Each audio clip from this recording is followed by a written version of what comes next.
Bismillahirrahmanirrahim. Assalamualaikum warahmatullahi wabarakatuh. Di video singkat ini saya akan menjelaskan salah satu langkah dalam penelitian kualitatif, yaitu memilih informan.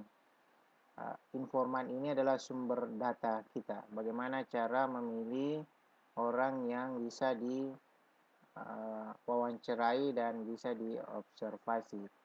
Ada dua cara yang bisa dilakukan dalam penelitian kualitatif.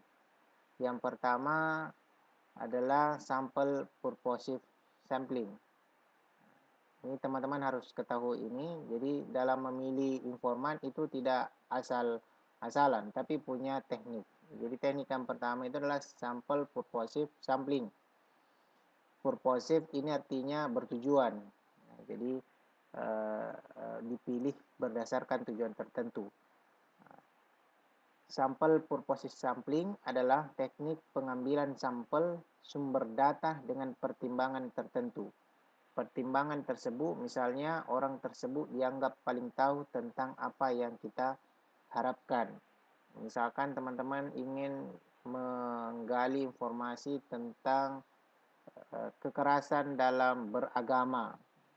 Nah, tentu ada orang-orang tertentu yang menguasai bidang tersebut. Misalkan mungkin di Majelis Ulama Indonesia, kabupaten dan kota, ataukah pengurus FKUB di kabupaten dan kota, ataukah akademisi, ataukah tokoh-tokoh yang lain yang mengenal tentang variabel atau konstruk yang akan kita teliti. Jadi ada tujuannya. Nah, cara yang kedua adalah snowball sampling. Snowball sampling adalah teknik pengambilan sampel sumber data yang pada awalnya jumlahnya sedikit, lama-lama menjadi besar.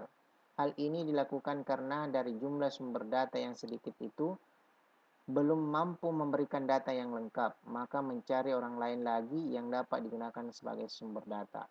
Jadi kalau snowball sampling ini memilih satu terlebih dahulu, kemudian dari satu itu kita dapatkan informasi untuk siapa lagi sumber data kita. Dari si A, kemudian si A menunjuk ke si B, kemudian si B menunjuk si C, nah, begitu ya. Jadi snowball itu, snow itu salju, ball itu bola. Jadi seperti bola salju, dia menggelinding ya dari satu orang, dari satu sumber data ke sumber data yang lainnya. Sampai kapan? Sampai jenuh. Nah, apa yang disebut jenuh dalam penelitian kualitatif yaitu data itu sudah berulang. Nah, itu yang disebut mendalam atau jenuh. Ya.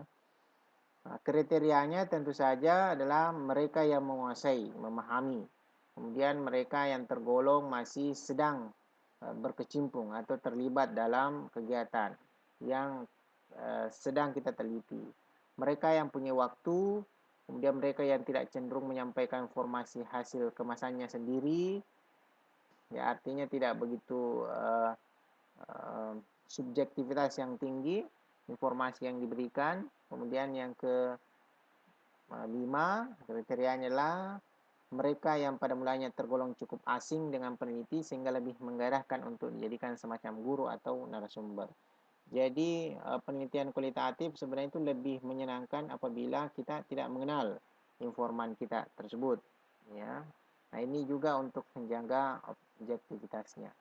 Nah, ini misalkan salah satu contoh, seorang peneliti yang ingin menemukan gaya belajar anak yang berbakat di SD. Maka dia akan mencari sumber data itu di mana? Di SD. Ya, sumber data di SD. Dia carilah, dia tanya kepada sekolah, kepala sekolah, kemudian dia tanya kepada guru, siapa-siapa yang dianggap uh, uh, anak yang berbakat di sekolah tersebut. Nah, setelah didapatkan itu, kalau kita ingin memakai purposive sampling, maka kita lihat semua misalkan ya, bakat itu bisa dilihat dari mana, mungkin akademiknya ataukah non akademiknya. Di list semua itu, no, si A, si B, si C, ya, itu purposive sampling. Kalau kemudian kita memakai teknik yang kedua, yaitu snow ball, ya, bola salju yang menggelinding, kita hanya memilih satu terlebih dahulu, kemudian dari satu siswa ini, kemudian kita mencari siswa yang lainnya. Nah, begini cara ilmiah yang dilakukan untuk penelitian kualitatif. Jadi tidak hanya sembarang, ya, ada tekniknya. Demikian untuk materi pemilihan informan dalam penelitian kualitatif. Semoga bermanfaat. Wassalamualaikum warahmatullahi wabarakatuh.